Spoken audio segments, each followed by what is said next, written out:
penafsiran dari surah Al-Maidah ayat 1 yang artinya, hai orang-orang yang beriman, penuhilah akad-akad itu, dihalalkan bagimu binatang ternak kecuali yang dibacakan kepadamu.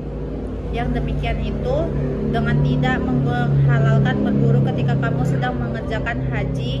Sesungguhnya Allah menetapkan hukum-hukum yang menurut yang dikehendakinya. Jika kita perhatikan susunan ayat-ayat yang terkandung dalam surah Al-Maidah itu, maka pada ayat yang pertama diterangkan kepada kita beberapa hukum seperti menyempurnakan akad, menepati janji, menghalalkan binatang ternak kecuali beberapa jenis yang diharamkan sebagaimana yang diterangkan. Kemudian diharamkan binatang-binatang buruan bagi orang yang sedang melakukan ihram, dan binatang-binatang itu tidak haram bagi orang yang tidak ihram. Pada akhir ayat ditutup dengan firman Tuhan yang berbunyi bahwasanya Allah menghukum apa yang dikehendakinya. Memperhatikan semua itu, dapatlah kita memberi penilaian yang tinggi terhadap susunan dan mutu ayat-ayat Al-Quran yang mengagungkan para filsufat. Seperti Al-Kindi, diriwayatkan oleh Naqashi bahwa dia telah meminta kepada Al-Kindi supaya membuat satu karangan sebuah gubahan yang sama tinggi mutunya dengan Al-Quran. Sesudah beberapa hari permintaan itu disampaikan, keluarlah Al-Kindi dan ia berkata kepada orang banyak, "Wa Allahi, demi Allah, saya tidak sanggup dan orang lain pun tidak akan sanggup. Aku mulai membuka mushaf, aku baca surah Al-Maidah dalam 2 baris saja telah berisi beberapa hukum yang tidak seorang pun akan sanggup membuat seperti itu."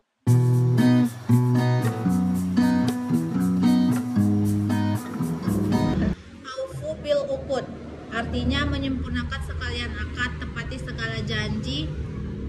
Perkataan uqud adalah jamak dari akad, artinya simpul tali. Dalam ungkapan saya, simpul tali ini berarti saya ikat janji ini dengan engkau.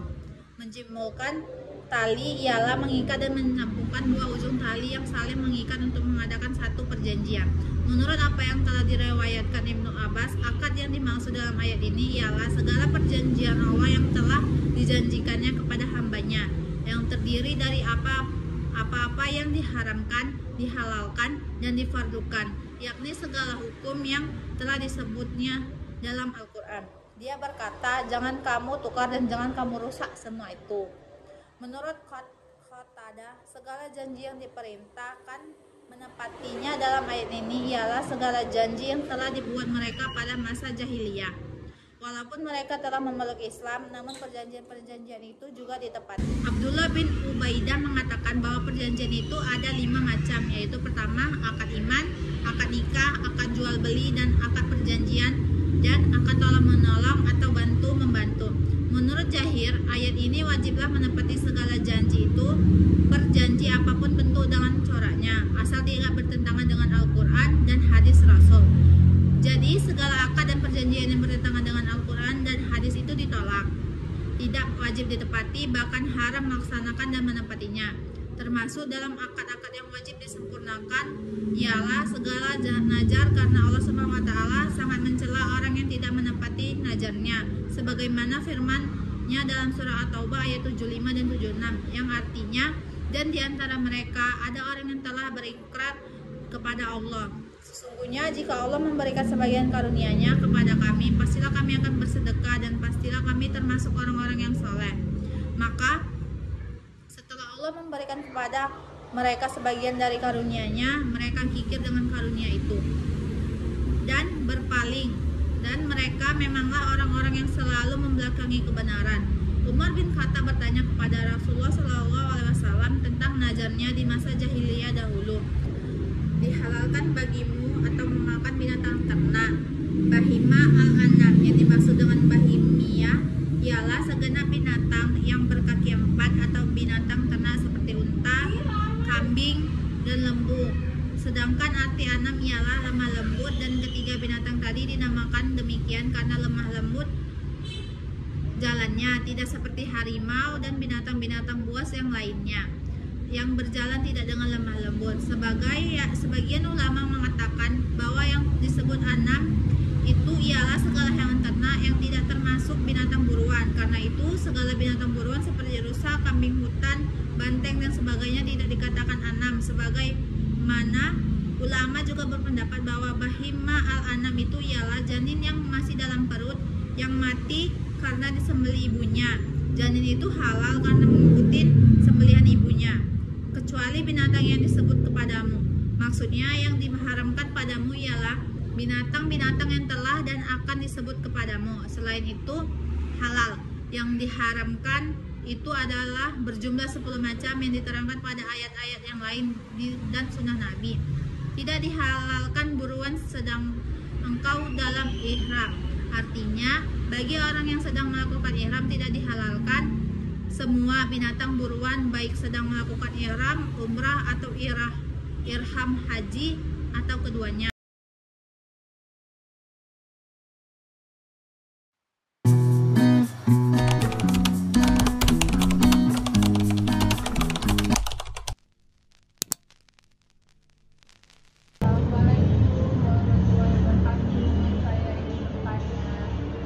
Bagaimana ayat ini mengandung tentang makanan halal dan haram. Terima kasih.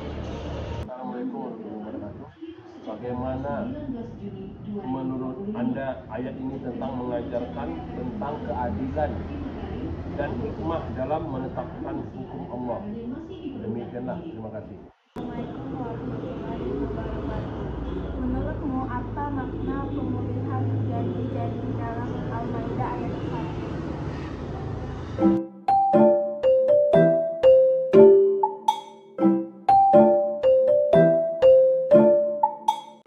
Baiklah, saya akan menjawab pertanyaan dari audiens yang pertama. Bagaimana ayat ini mengatur tentang makanan halal dan haram? Surah Al-Maidah ayat 1 mengatur tentang makanan halal dan haram dengan jelas melalui beberapa ketentuan berikut. Yang pertama itu penghalalan hewan ternak. Ayat ini menyatakan bahwa hewan ternak seperti unta, sapi, dan kambing dihalalkan untuk dikonsumsi setelah disembelih secara syar'i dan atas nama Allah, kecuali yang diharamkan. Terdapat pengecualian, yaitu hewan yang akan dijelaskan keharamannya pada ayat-ayat selanjutnya. Misal bangkai, darah, babi, hewan yang disembelih tanpa menyebut nama Allah, dan sebagainya.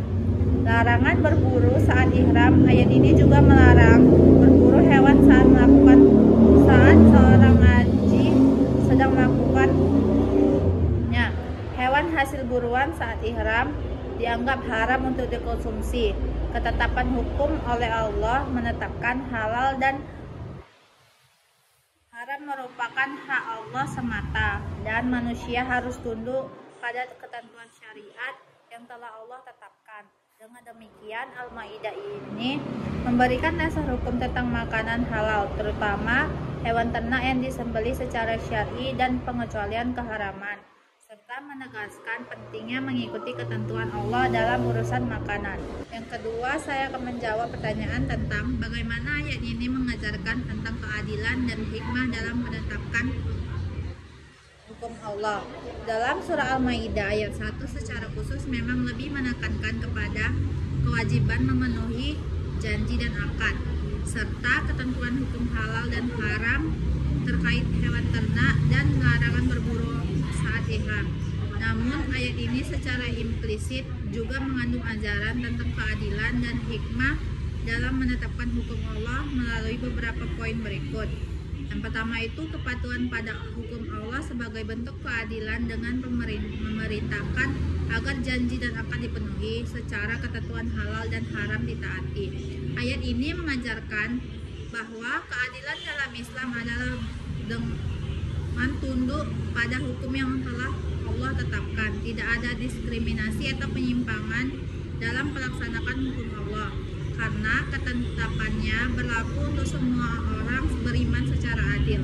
Allah menetapkan hukumnya sesuainya. Sebagian akhir ayat menyatakan sesungguhnya Allah menetapkan hukum sesuai dengan yang Dia kehendaki. Ini menunjukkan bahwa segala hukum Allah mengandung hikmah dan keadilan yang tidak selalu dapat dipahami sepenuhnya oleh manusia.